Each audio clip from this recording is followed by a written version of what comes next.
আমি যে কথা বলতে চেয়েছি সেই জায়গা থেকেও কিন্তু একই অভিযোগ আসছে।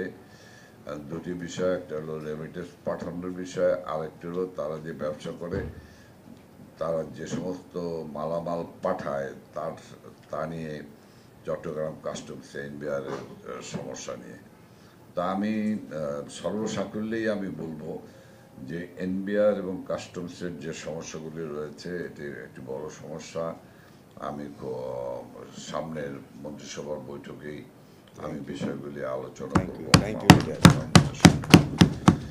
আপনারা বিজেপিতেও যদি আমাদেরকে ডাকেন কোনো বিষয় নিয়ে, আমরা প্রস্তুত রয়েছি বিজেপিতে যাওয়ার জন্য।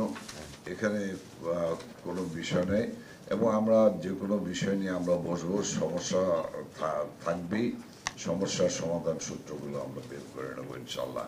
সমগ্র রাশিয়া ইউক্রেন যুদ্ধ, জেরুজালেম, ফিলিস্তিন ইসরায়েলের সংঘর্ষ এবং সেই সংঘর্ষে আরব বিশ্বকে জড়িয়ে পড়া, আমেরিকাকে জড়িয়ে পড়া, ইউরোপিয়ান ইউনিয়নের দেশসমূহের জড়িয়ে পড়া, সব মিলিয়ে বিশ্ব যে একটি অসুস্থ পরিস্থিতির মধ্যে রয়েছে, সেই পরিস্থিতি থেকে তো বিশ্ব অর্থনীতি আলাদা পথে এগুলো হাঁটতে পারে না। সেই কারণে আসলে আমেরিকান বাজার বলেন, সব বাজারেই সৃষ্টি হয়েছে। তবে একটি কথা আমি ওনাদের পক্ষ থেকে, বিজেপির সদস্যদের তরফ থেকে বলতে পারি, পোশাক শিল্প কিন্তু এখন আর আমেরিকান বাজারের উপরে নির্ভরশীল নয়।